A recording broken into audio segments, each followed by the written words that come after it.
आप देख रहे हैं राजीव टाइम्स, आपके साथ मैं हूं Aradhana Namdev. Allahabad high court bar association के अध्यक्ष अनिल तिवारी ने जस्टिस यशवंत वर्मा को लेकर एक बड़ा बयान दिया है।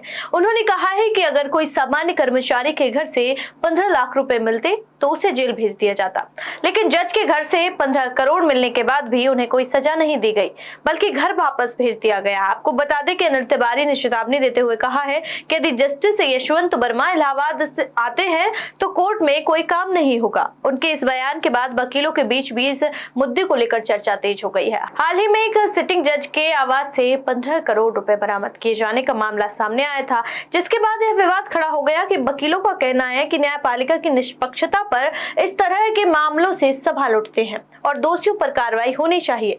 बार एसोसिएशन के अध्यक्ष अनिल तिवारी ने कहा कि जब कोई आम व्यक्ति या कर्मचारी पर भ्रष्टाचार का आरोप लगता है तो उसे निलंबित कर दिया जाता है या जेल भेज दिया जाता है, लेकिन एक जज के मामले में अलग रवैया अपनाया जा रहा है। यह पूरी न्यायिक व्यवस्था के लिए चिंता का विषय है। बार एसोसिएशन के अध्यक्ष ने कहा कि यदि जस्टिस यशवंत वर्मा इलाहाबाद हाईकोर्ट आते हैं तो वकील उनके खिलाफ विरोध प्रदर्शन करेंगे और कोर्ट में कामकाज ठप रहेगा। इस मामले को लेकर अब न्यायपालिका और बार एसोसिएशन के बीच टकराव की स्थिति बनती दिख रही है। देखिए, आप सब जानते हैं न्यायपालिका कैसे चलती है या न्यायपालिका की ताकत क्या है। डेमोक्रेसी के 3 पार्ट, लेजिस्लेचर है, आप चुन के भेजते हैं। कौन चुनता है? पब्लिक। उसके बाद क्या आता है? एग्जीक्यूटिव। उसी में चुने में से कुछ लोग एग्जीक्यूटिव में आते हैं। और तीसरा पार्ट है न्यायपालिका। न्यायपालिका की ताकत कौन है? पब्लिक। तीनों पूरे इंटायर नेशन जो डेमोक्रेटिक सिस्टम है उसकी ताकत है पब्लिक। अगर पब्लिक का विश्वास न्यायपालिका से हटेगा तो क्या होगा ये खुद आप अंदाज लगा लीजिए। पूरा देश कोलैप्स करके नीचे चला जाएगा। एक सामान्य कर्मचारी के घर पे 15 लाख रुपया मिलता है तो उसको जेल भेजते हैं। एक जज के घर पे 15 करोड़ रुपया कैश मिल रहा है, उसको घर वापसी का इनाम दिया जा रहा है। क्या हाईकोर्ट, इलाहाबाद हाईकोर्ट क्या डस्टबिन है, कचरा बिन है?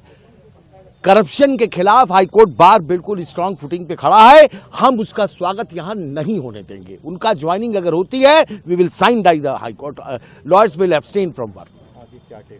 आगे देखिए, आज का ये जो अभी आपको फैसला है, जो हमने स्ट्रांग वर्ड में प्रोटेस्ट किया है, ये एग्जीक्यूटिव का डिसीजन है। We have got the power to protest. फैसला क्या होगा उसके लिए जनरल हाउस सोमवार को तय करेगी। बहुत बड़ी जनरल हाउस होने जा रही है जिसमें सारे लोग मिलकर ये तय करेंगे कि हमारी मांग क्या है। हम अंदाज आपको बता सकते हैं इस वक्त कि जनरल हाउस में क्या हमारी मांगे हो सकती है, लेकिन वो सहमति पर निर्भर करता है। जैसे इतना तो तय है कि जस्टिस यशवंत वर्मा को इलाहाबाद में नहीं भेजा जाए, ये हमारी मांग नंबर 1 है। नंबर 2, किसी तरह की अब कोई जांच की आवश्यकता नहीं है, क्योंकि अगर जस्टिस वर्मा कोई एक्सप्लेनेशन देते हैं उससे पब्लिक फेथ रिस्टोर नहीं हो सकता। पब्लिक फेथ पूरी तरह से डैमेज हो चुका है। अगर पब्लिक हट गई इस न्यायपालिका से तो माफियाओं का राज्य होगा। लोग माफियाओं के दरबार में न्याय मांगने जाएंगे। तो क्या हिंदुस्तान की सरकार चुप बैठ रही है, मौन है, खामोश है? ये न्यायपालिका खामोश है? क्या पब्लिक फेथ बचाने की जिम्मेदारी सिर्फ लॉयर्स की है, जजेस की नहीं है? ऑनरेबल सुप्रीम कोर्ट ने जो ये कोलिजियम ने डिसीजन लिया है, हम उसके अगेंस्ट हैं, हम उसके खिलाफ प्रदर्शन कर रहे हैं। सर, अगर वो आते हैं तो उसके बाद वो ज्वाइनिंग यहाँ अगर होती है, उनका स्वागत यहाँ होगा तो हाईकोर्ट को हम साइन डाई क्लोज करेंगे। इम्पैक्ट ये समझिए कि फिर हाईकोर्ट में, उनके कोर्ट में, अदालत में अनिल तिवारी अगर बहस करने खड़े हैं तो अनिल तिवारी को ये लगेगा पता नहीं दूसरे साइड से कितना पैसा लिया इन्होंने। क्या होगा आप बताइए? क्या पीछे बैठा हुआ मुवक्किल ये नहीं कह देगा कि भैया ये वही जज हैं जो पैसा लेते 15 करोड़ वाले? क्या होगा न्यायपालिका का? आज ये लड़ाई हमारी वकीलों की नहीं है, ये न्यायपालिका को हम बचाने की कोशिश कर रहे हैं। हमारा पिलर है ये न्यायपालिका। वो चीज है जिसको अगर डैमेज हुआ तो इसका फिर हिंदुस्तान में कुछ नहीं बचेगा। न डेमोक्रेसी बचेगी, न स्वतंत्रता बचेगी, कुछ भी बचेगा नहीं। दोबारा गुलाम होना चाहते हैं क्या?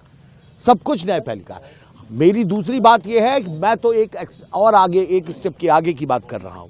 जस्टिस यशवंत वर्मा का न्यायपालिका में फर्दर बने रहना पूरे हिंदुस्तान के लिए बहुत बड़ा खतरा है, कलंक है। इसलिए उनको तत्काल प्रभाव से उनको रिजाइन कर देना चाहिए।